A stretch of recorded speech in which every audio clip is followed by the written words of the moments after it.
Welcome to Stuff You Should Know, a production of iHeartRadio.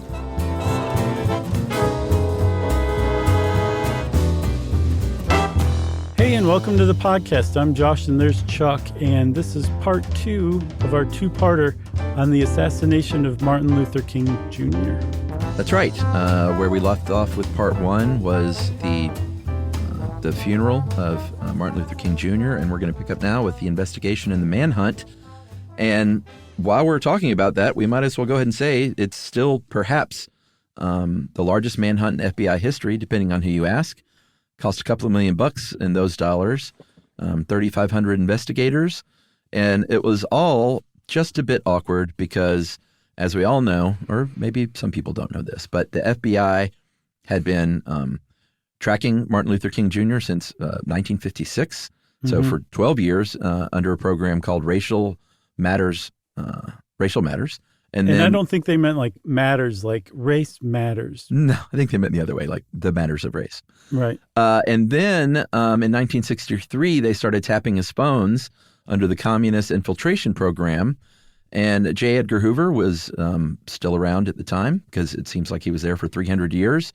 Yeah. And he didn't like Martin Luther King Jr. He called him the most notorious liar in the country publicly at a press conference because King had been criticizing the FBI because they, weren't protecting the civil rights of Black Americans. And so Hoover didn't like the guy, yet he was the guy kind of at the top of this huge investigation. I read Martin Luther King's cool response to J. Edgar Hoover calling him the most notorious liar. Get bent? Yeah. No? No, he said that J. Edgar Hoover must be under tremendous pressure to have said such a thing. Like he was sympathetic. Jeez, talk about the high road, man. Yeah, for sure. All right, so the FBI gets a hold of that .30-06 rifle that was determined to be the murder weapon. They couldn't actually conclusively link that bullet to the gun because the shell had been fragmented, but it was the same caliber, and everybody was like, come on, it's the gun. Can we all just agree to that? How many rifles do you guys have just laying around in Memphis that day? Yeah, dumped minutes after by a guy who sped away in a Mustang. Right. Just 100 feet or so away from the murder scene. So, they couldn't conclusively link that to the gun, but they were able to trace the serial number, and they traced it back to a sporting goods store in Birmingham, Alabama called Aero Marine Supply. And they confirmed that it had been purchased just a few days before MLK was assassinated. Yeah, along with a scope and a gentleman who said that he was going hunting on a hunting trip with his brother. Okay, because you have to be like that. That's believable, right? Yeah. When you're buying a gun, you got to have a cover story. Yeah, and under an alias under the name Harvey Lohmeyer. Right. So 2 weeks after the killing, they figured out that the prints on the gun matched those of a guy named James Earl Ray. And at the time, James Earl Ray had been an escaped convict from a state prison in Missouri for basically a year. He'd been on the run. So now we had a suspect, and we had photos, and they started circulating it around to people who had putatively interacted with James Earl Ray, including the guy at the Aero Marine Supply store who sold him the gun. Yeah. So he was like, that's the guy. There were witnesses we mentioned earlier in part 1 at the Bessie Brewer boarding house. They also looked at pictures, and they were like, yeah, that's the guy we saw running away. And they went to the hotel clerk or the boarding house clerk, and they said, yeah, this guy signed in. That's him for sure, under the name John Willard. So he had multiple aliases. Oh, yeah. And that portable radio that they found in the bundle had a scratched out ID number, and they eventually figured out that was his prison radio. It had his inmate number on it. So he escaped prison and was like, I'm taking my radio. Yeah, it seems pretty conclusive that James Earl Ray would have been the shooter, right? Yeah. So they issued an indictment for his arrest for the murder of Martin Luther King Jr. on May 7th, a month after MLK was murdered. and an international manhunt began. I know the FBI was definitely concentrating on the United States, but they didn't rule out the possibility that he had started to go abroad. And so they issued it far and wide a wanted poster with his data and his photos on it. So the FBI started tracking his movements. He's got all these aliases. In that year that he was on the lam after the shooting, he was into politics for a little while, supporting Alabama Governor George Wallace, his presidential campaign. He was in L.A. for a little while. He took dance lessons. He went to bartending school. He lived in Mexico for like a month or so, trying to become a pornography director under the name Eric Salvo Galt. That didn't work out. So he left Mexico, came back to the States, and apparently in like the month or so before the assassination, he had been stalking King and had followed him from Atlanta to Memphis. Yeah, so it seemed like the month before he murdered Martin Luther King Jr., he suddenly got that idea in his head because none of his movements suggested that he had even focused on Martin Luther King at all up to that point. After the assassination, James Earl Ray fled to Toronto. It's eventually where he landed first. I think you mean Toronto. I'm sorry, Toronto. I know that too. I know. Thanks, Chuck. So at the time, apparently, if you were an American criminal in Canada, they were very, very trusting at the time. They basically said, if you swear that you're a Canadian citizen, you give us your name, we'll send you a passport. And that's what crooks would do. They would go to Canada when they were on the run. They would look up old newspapers at like the library and find birth announcements from about the same time that they were born, finding people who were their age. Mm-hmm. And they would get their name. They would get their mother's maiden name sometimes. And apparently you didn't even need that. You just fill out this form, say your name, say, yes, I swear I'm a Canadian citizen, and mail off for a passport, which would be mailed back to you, toot sweet. And now you had a fraudulent but official and legitimate passport that you could use to travel the world with under a new alias. Yeah, and this time his alias was, because, it was a real dude. In fact, the guy was a cop, pretty ironic. But his name was Raymond George, I guess Sneed, S-N-E-Y-D. I heard Sneed from somebody once, but I don't know if that was definitive. Okay, well, it's good that we spelled it out because that'll come into play in a minute here. Mm-hmm. But from Toronto, he went to London. He was actually in London a couple of times. He passed through London on his way to Lisbon after that first flight from Canada, and he was going to Lisbon because he was hoping to go to Africa. Before the murder and then afterward, his long-term plan was to go to Rhodesia, now Zimbabwe, because in 1965, a 5% white minority there had assumed independence from the UK, and he was like, I'm going to go to Rhodesia, and I'm going to integrate into this small white minority and become a paid mercenary. Yeah. So, he went to Lisbon hoping to secure passage to Africa. And while he was there, he's like, I got a great idea. Surely that people are on my trail, that feds are on my trail now, and they might even know my alias. So I need a new alias. I'm going to go to the Canadian consulate here in Lisbon. I'm going to tell them that they misspelled my name on my passport. So he went there and he told the Canadian consulate there that his last name actually is spelled with an A, not a D. And they're like, oh, okay, whatever. Here's your new passport with your last name spelled correctly. And he had a new alias, Ramon George Sneya instead of Sneyd. So there was one letter change. And apparently that satisfied James Earl Ray that he had a new alias now. Yeah, we'll get to who Ray was a little bit, but the one takeaway from everything that I've read is he was not a very smart person. Not a criminal mastermind. He was no Brain from Pinky and the Brain. No. Also because he did not throw that first passport away, and that would be his undoing. He, like we said, he could not secure that passage to Africa, so he went back to London to figure out what his next move was. He called this is a sort of a weird part of the story. He called a reporter named Ian Colvin at the Daily Mail's foreign desk, and I don't know if this guy had written articles about it, mercenaries or something. I don't know either. That's the only thing I can figure out, because he called this random reporter and said, hey, you got any contacts for these mercenaries. Colvin was like, no, but if you're, I guess if you're looking to get into that kind of thing, check into Brussels, because that's where you might have better luck. It's a very strange little side part of this story, for sure. It really is. So James Earl Ray was like, thank you much, and starts booking a flight to Brussels from London. And it was in London on his way to Brussels that he finally got nabbed, but not because somebody noticed his mugshot or wanted poster and saw that he was him, but because he had those 2 Canadian passports, and he had them in the same wallet. Yeah, 2 different names. Yes, and the passport checker noticed that he had 2 passports and asked him about it. And I guess a cop was standing nearby and stepped over and was like, hey, why don't you join us in the back room? We've got some questions for you.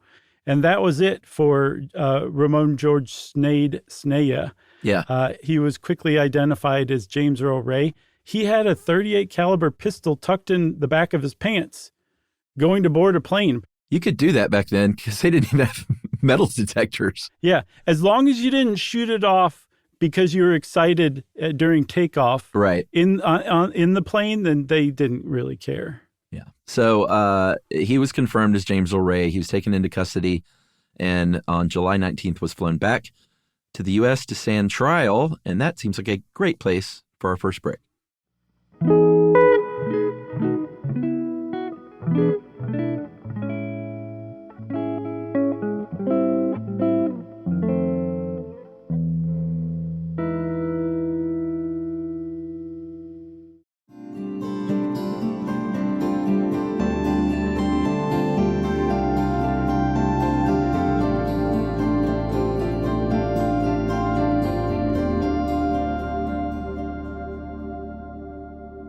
Okay, so James Earl Ray's been taken into custody, and he's flown back to the United States on July 19th to stand trial, and the whole world is watching. Mm-hmm. They want to know why the man who assassinated Martin Luther King Jr. did that, why he murdered MLK. What was the point? What was the reason? They also wanted to know if he had been working with other people, because from the outset, the public was just openly skeptical that there was some conspiracy that had resulted in MLK's murder. And the world got none of that because James Earl Ray pled guilty instead of going to trial. And there was a paper reporting on the case who was at this hearing where he pled guilty and said that it brought a shockingly swift ending to the case. And everybody was like, what just happened? And that was essentially that. There was no trial ever, and there were no facts presented. So it was just like, yep, I did it. Send me to jail. Yeah. His attorney at the time, Percy Foreman, said, well, if you go to a jury trial, you're probably going to get a death sentence because of the murder and its impact on the country, basically. Like, you're not going to avoid the electric chair. So if you plead guilty, you can get the maximum life sentence, which is 99 years in prison in Tennessee. And he said that's probably the right route to take. So Ray took it. It was a 2-hour affair in court. No one got the satisfaction of hearing any of the evidence. It also meant he wouldn't be eligible for parole for 30 years, whereas if he had gotten a life sentence and not the 99, he could have gotten out in 12 and a half. Right. But just 3 days after he pleaded guilty, he recanted and tried for the rest of his life to get a new trial. Tried to escape. He did escape. In fact, if you listen to our Barkley Marathon episode, he escaped successfully for 3 days in 1977 and was picked up in Brushy Mountain where that race takes place. But he would eventually die in prison in 1998 at the age of 70, which would also been the year he was first eligible for parole. Yes. And you said earlier that we were going to talk a little bit about James Earl Ray and his criminal career. That's right. So he was born in Illinois, but mostly grew up in Missouri. And he was the oldest of 9 kids, and his family was impoverished. His father was a convict himself who didn't work very often. His mother was, as James Earl Ray put it, a woman of very limited intelligence, barely able to communicate, and she also drank very heavily. And there was a report card from grade school that said his attitude toward regulations was that he violates all of them. This was him as a kid, and he didn't improve very much as an adult. He dropped out of high school at 16, worked for a while, and then he joined the Army. Yeah, he joined the Army. He dropped out of high school at 16. King was in college at 15. Yeah. So just contrast the two situations. Yeah. In 46, he joined the Army after being laid off from his civilian job in the Army. He was charged with drunkenness, with breaking arrest. He served 3 months in the Army clink, hard labor for that.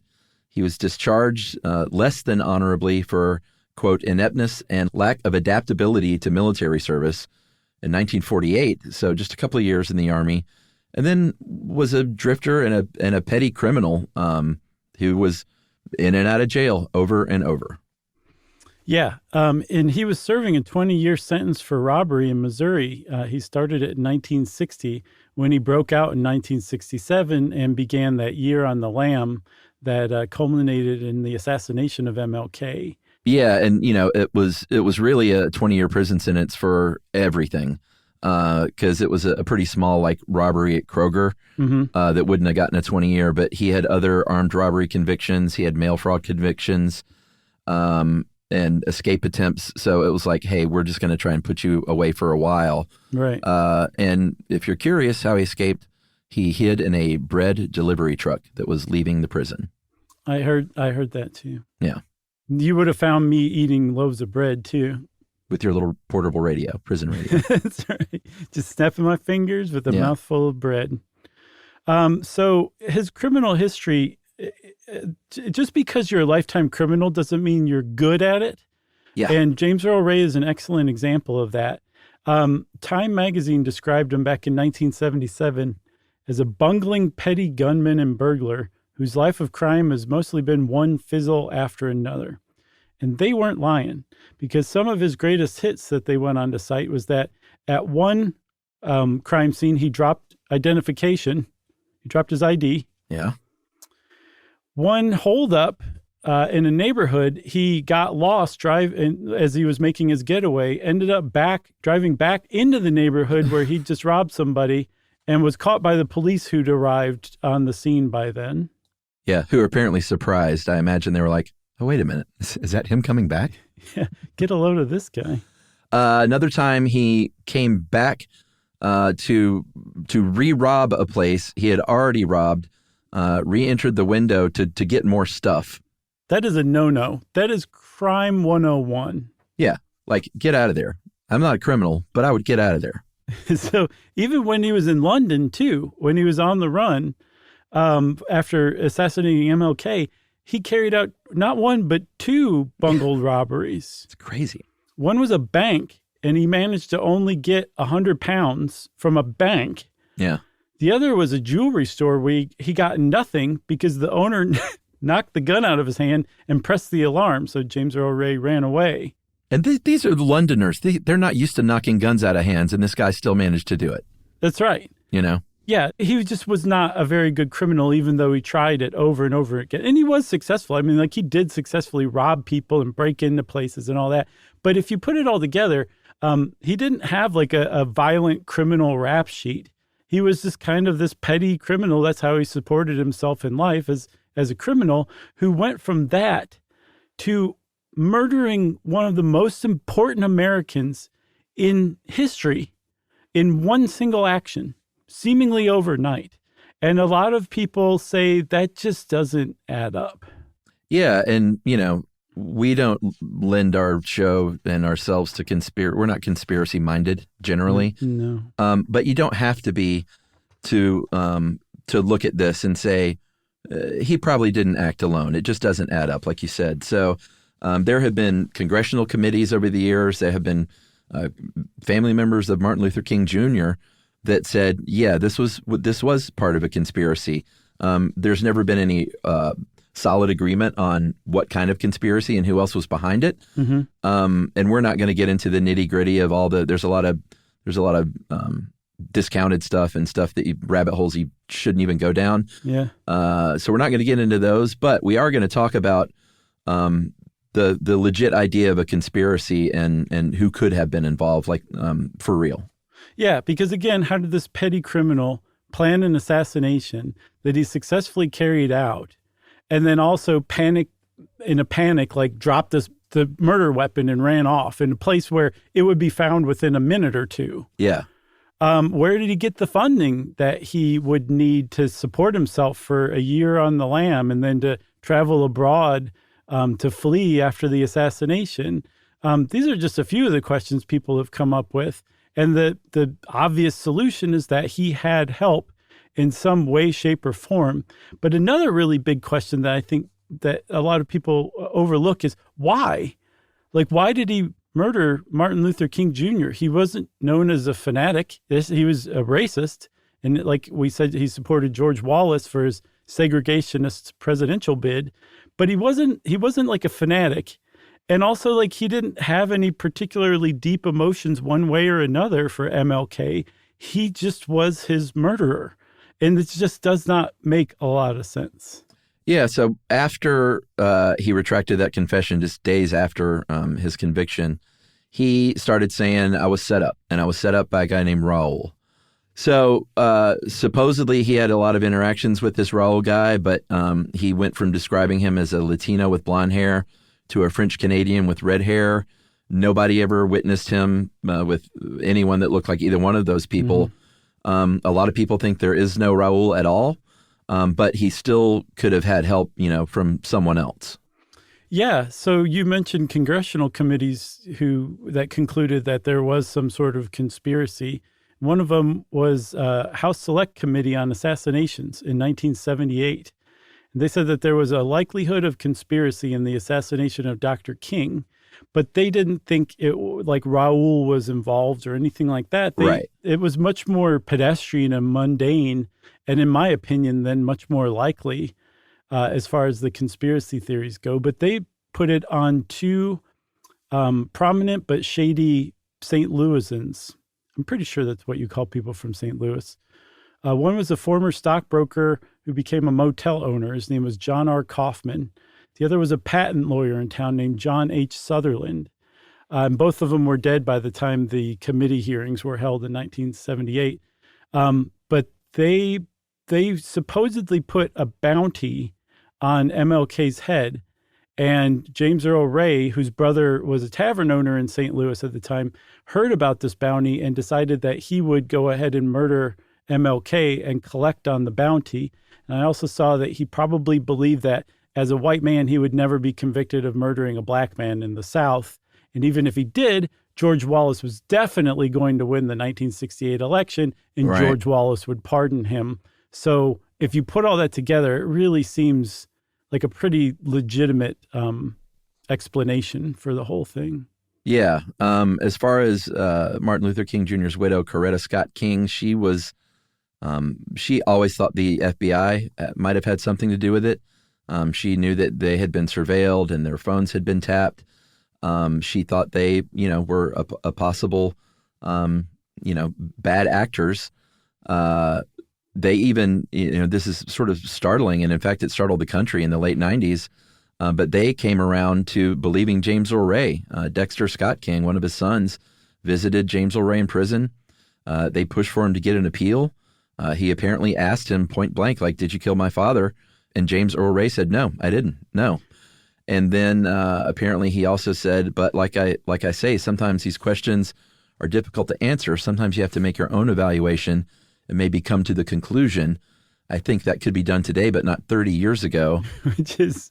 None of that makes any sense. No, because it isn't difficult to say you either did or you did not commit murder. Yeah. But as shocking as this meeting was, they got on board and said, I don't think you did this. I think you were patsy. I think you were set up.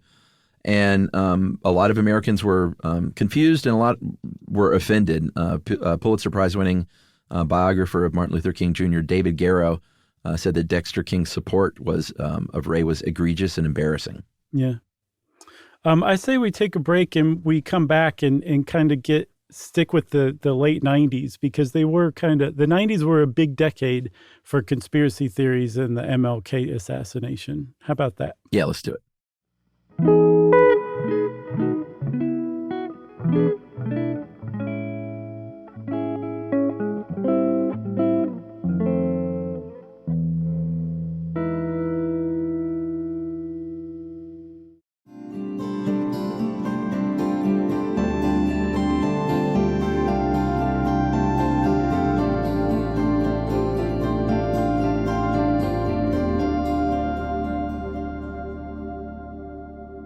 So there's an attorney named William Pepper, who is a very conspiracy theory-minded attorney. He became James Earl Ray's attorney eventually. And he's not someone that a lot of people thought a lot of in his career. He'd been described as disgraceful by some, the most gullible person I've ever met by someone else. He was readily and willing to just malign innocent people to get his theories out there. And I remember this happening. I didn't watch it, but on the 25th anniversary of King's murder, so I guess somewhere in the mid-90s, he sold HBO on producing and broadcasting a mock trial TV special of James Earl Ray, in which Ray was acquitted by the mock jury. Yeah. And so that was, ooh, that's crazy, but it's a mock trial on HBO and it's a mock jury. It doesn't mean anything. It just basically promoted William Pepper and his theories. But after that special was aired, conspiracy theories about the MLK assassination got a real boost because a guy named Lloyd Jowers came forward. He said he was inspired to come forward by the series and come clean, essentially, after all of these years. And he owned a tavern in Memphis called Jim's Grill, which just happened to be located beneath Bessie Brewer's boarding house, where the fatal shot that killed MLK was fired from. And Lloyd Jowers said that he was part of a big, giant conspiracy to murder MLK that included the Memphis police, the FBI, the mafia, himself, and some other just, tangential players who were all coming together to kill King in order to collect on a bunch of money. Lloyd Jowers said that him alone was offered $100,000 to basically project to manage the contract killing. Yeah, I feel like if you're floating a conspiracy about an assassination, if you just throw out like local cops and mafia, then you're probably halfway there. Yeah, for sure. Yeah. Oh, definitely. That'll get everybody's attention. So Martin Luther King Jr.'s family sued him for wrongful death in civil court. Again, this is not a criminal trial or anything. They didn't want money. They wanted $100. They basically wanted to get all these claims heard in court and have it, published, out in public. And this is sort of shocking as well. The family was represented by that attorney, William Pepper, who had represented James Earl Ray. The jury did decide that Jowers and others, including government agencies, had been responsible for King's death. So they actually won that civil trial. They did. And I read two things. I read that Dexter King basically said, like, we did this so that, to prove that the investigation needed to be reopened. And then he also said, regardless of whether it gets reopened or not, this is like the period on the sentence for us. Like this just basically supports everything we've always said. Right. The Justice Department, their Civil Rights Division, had simultaneously launched an investigation into Lloyd Jowers' claims. I guess they seemed legitimate enough. But also this investigation entailed claims made by a former FBI agent named Donald Wilson. And Wilson said that he had been one of the people who had searched through the Mustang that James Earl Ray got away in, and that he had found some papers in this Mustang that had info about the JFK assassination. Okay. I think Donald Wilson was like, how can I get people to listen? JFK. He also said that the name Raoul was mentioned in it as well in these papers. And so the Justice Department starts looking into it, and they concluded in a report in 2000 that this is all just kind of BS, to paraphrase. Yeah, basically. He was out for a book deal is what they concluded. Percy Foreman, the original attorney for James Earl Ray, as far as he was concerned, he thought Ray acted alone.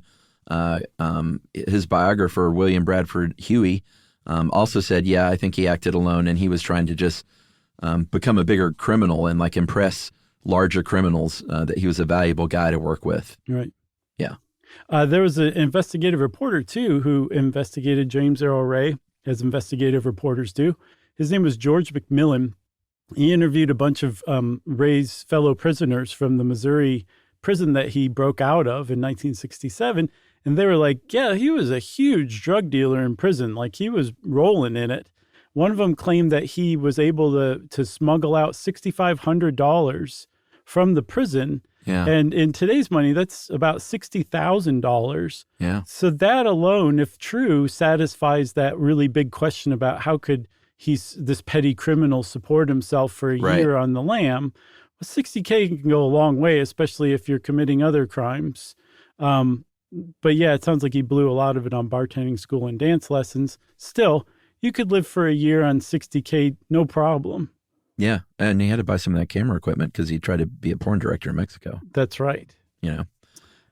So I guess we're at the point now where we can kind of talk a little bit about, had the sliding doors gone another way and had that march gone forward on April 4th and maybe James Earl Ray doesn't get that shot, what would have happened had King been around? I guess we'll talk at first about what happened since that did occur was that he was an instant martyr. For all practical purposes, he was sainted in that moment. Mm-hmm. It was just so sudden. It was so violent.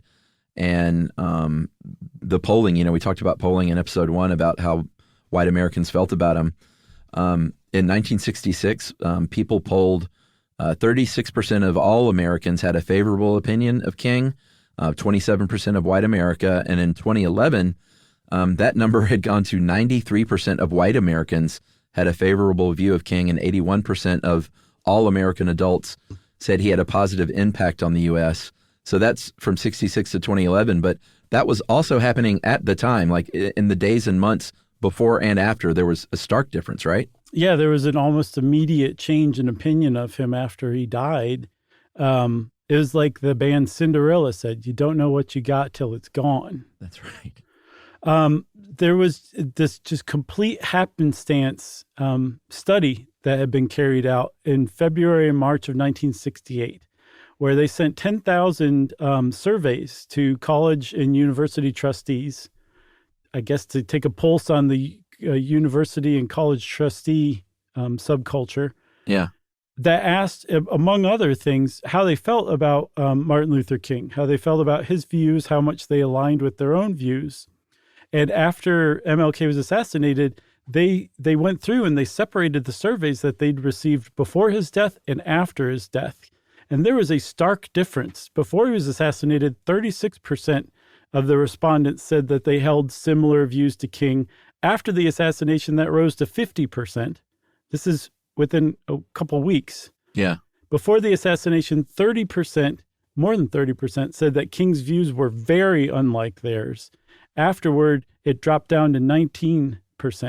Yeah. So it was happening in real time, and we know that thanks to that poll. Yeah. And it's really hard to overstate the immediate effect that his assassination had on the conscience of the United States. I think it really made a lot of probably everyday racist Americans really rethink themselves, that at the time you could dislike Martin Luther King Jr. He was alive. He was railing against Vietnam and going on about poor people and everything, but now he's gone, murdered.